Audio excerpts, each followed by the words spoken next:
नमस्कार दोस्तों। आज माई लाइफ चैनल पे मैं आपको कहानी सुनाने जा रही हूँ। माफ़ी मांगने से कोई छोटा नहीं होता। यानी कि माफ़ी मांगना और माफ़ी देना, ये दोनों ही बहुत ही बढ़िया जो है ये गुण होते हैं। तो आज उस पर ही मैं एक कहानी सुनाने जा रही हूँ। मेट्रो शहर दिल्ली की एक दिलचस्प परंतु मन को झंझोर देने वाली घटना है।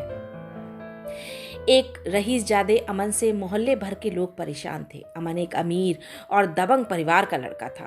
उसकी सबसे बुरी आदत लड़कियों को छेड़ने की थी। राह चलते सरेआम वो लड़कियों को छेड़ता और विरोध करने पर उन सबके साथ बदतमीजी से पेश आता था। दबंग परिवार का होने के कारण मोहल्ले के लोग भी बीच बचाव करने या उसका विरोध करने से डरते थे। इससे दिन प्रतिदिन उसका अहंकार बढ़ता ही जा रहा था। मोहल्ले की लड़कियां, औरतें उससे डर से बाहर, उसके जो डर था उसका इतना था कि वो घर से बाहर निकलने से परहेज करती थी। वो बाहर नहीं निकलती थी। इसी मोहल्ले में सीमा नाम की एक लड़की रहती थी। वह कॉलेज में पढ़ती थी और साथ ही कुछ परिवार के बच्चों को ट्यूशन भी देती थी। वह रोज़ सुबह कॉलेज के लिए निकलती और दोपहर बाद घर को लौटती थी। मोहल्ले में एक तरफ जहाँ सीमा की सुंदरता के चर्चे होते थे, वहीं उसकी सादगी और बुद्धिमत्ता की तारीफ करते भी लोग नहीं थकते थे। अपने स्वभाव के मुताबिक अमन पहले तो कई दिनों तक सीमा का पीछा करता रहा और संकेत में उसे छेड़ता रहा, परंतु जब सीमा ने कोई प्रत्युत्तर नहीं दिया तो गुस्से में उसने एक दिन कॉलेज से लौटते हुए उसका हाथ पकड़ लिया। अमन की इस हरकत से सीमा अवाक रह गई, परंतु इस दफा भी उसने कोई प्रतिक्रिया नहीं दी। अमन की पकड़ से सीमा ने अपने आप को छुड़ाते हुए तेजी से घर की तरफ रुख कर लिया। कुछ दूर तक अमन भी उसके पीछे भागा, परंतु जल्दी ही सीमा एक गली की ओर मुड़कर अमन की नजरों से ओझल हो गई। सीमा की इस हरकत से अमन काफी नाराज था। उसने मन ही मन सीमा को सबक सिखाने की ठानी और अगले दिन का इंतजार करने लगा। अगले दिन अमन सुबह ही गली के नुक्कड़ पर सीमा के कॉलेज जाने का इंतजार करने लगा, परंतु काफी समय बीत जाने के बावजूद सीमा नहीं आई। फिर अमन ने सोचा कि शायद वह उसके डर से किसी और रास्ते से कॉलेज को निकल गई होगी। तब अमन ने एक बार फिर अपने मन को समझाते हुए सीमा के कॉलेज से लौटने का इंतजार करना बेहतर समझा। आज अमन के सर पर सीमा को सबक सिखाने का भूत सवार था। वह किसी भी तरीके से आज सीमा को पूरे मोहल्ले के सामने जलील करना चाहता था। आखिर सीमा ने सरेआम उसकी बादशाहत को चुनौती जो दी थी। आज सीमा को सबक सिखाने के लिए अमन अपने साथ मोहल्ले के 3 और टपोरियों को भी साथ ले आया था, परंतु एक लंबे इंतजार के बाद भी सीमा वहां से नहीं गुजरी। सीमा के कॉलेज से आने का वक्त भी बीत चुका था। अमन असमंजस में पड़ गया। वह यह भी नहीं जानता था कि सीमा कहाँ रहती है और ना ही अपने अहंकार में वह किसी से सीमा के घर के बारे में पूछना चाहता था। अमन उधेड़ में ही था कि अचानक उसे सीमा सामने से आती हुई दिखाई दी। वह खुशी से उछल पड़ा और बीच सड़क पर आ खड़ा हुआ। सीमा ने दूर से ही अमन को देख लिया था। इसके बावजूद वह डरी सहमी आगे बढ़ती रही। रास्ता रोके खड़े अमन के नजदीक आने पर वह रुक गई और बगल से निकलने की कोशिश करने लगी, परंतु अमन सीमा को आगे नहीं बढ़ने दे रहा था। रुक जाओ मेरी जान, सीमा ने हिम्मत करते हुए कहा। मुझे जाने दो। कैसे जाने दो? जब से तुम्हें देखा है मेरी रातों की नींद हराम हो गई है। आखिर तुम मुझसे चाहते क्या हो? अमन ने अपने साथियों की ओर देखकर हंसते हुए कहा। लो पूछो, आखिर एक आशिक क्या चाह सकता है? सीमा ने कहा, मुझे जाने दो, मैं बहुत बड़ी मुसीबत में हूँ।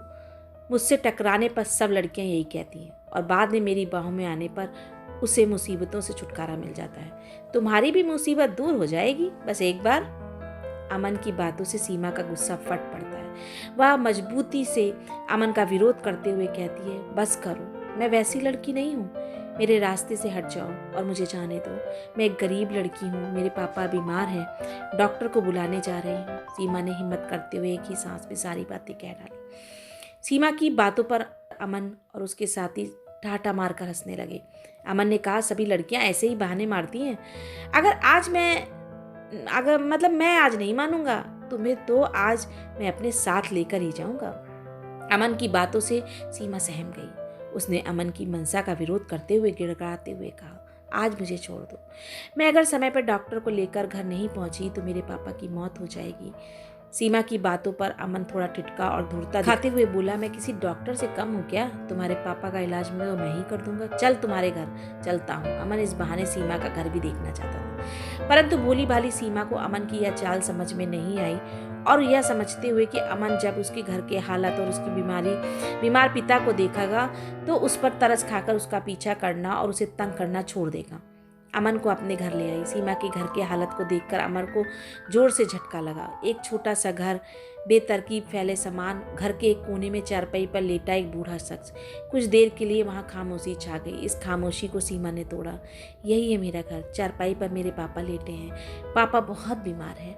माँ दूसरे कमरे में काम करने गई है।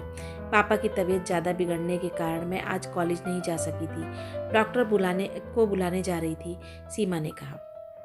सीमा की एक एक बात अमन के दिल पर हथौड़े की तरह वार कर रही थी। वह मूर्ति की तरह जहाँ था वहीं खड़ा रहा। उसने सीमा की ओर देखा और आत्मग्लानि से उसकी आंखों में आंसू आ गए। वह मन ही मन सोचने लगा, मैं कितना बड़ा पाप कर रहा था। मैंने तो आज तक इसकी तकलीफ मैंने तो देखी नहीं। अपनी अमीरी के घमंड में मैंने जाने कितने लोगों का दिल दुखाया है। मुझे आज सीमा से माफ़ी मांगनी होगी और अब तक किए गए कुकर्मों के लिए मुझे पछतावा करना होगा। वह सीमा की ओर मुड़ा और हाथ जोड़ते हुए माफ़ी मांगने लगा। मुझे माफ़ कर दो बहन, मैं आज तक घमंड में जी रहा था। आज तक ना ही मैंने समझा और ना ही मेरे माँ बाप ने मुझे समझाया कि जीवन कैसे जिया जाता है, जीवन का संघर्ष क्या होता है। आप महान हो बहन, इतनी गरीबी में भी आप कॉलेज में पढ़ाई कर रही हो और मैं सब कुछ होते हुए कॉलेज ना जाकर आवारागर्दी करता रहता हूँ। सीमा ने कहा, इसमें माफ़ी मांगने वाली क्या बात है भाई? अगर मेरे कारण आपके हृदय में परिवर्तन हुआ है तो मेरे लिए इससे बढ़कर खुशी और क्या हो सकती है। जो आपने किया उसे भूल जाइए और एक नए जीवन की शुरुआत कीजिए। अपने जीवन को ना सिर्फ अपने लिए जिए बल्कि दूसरों के सुख दुख में भी हाथ बटाना सीखिए। फिर देखिए आपके मन को कितनी संतुष्टि मिलती है।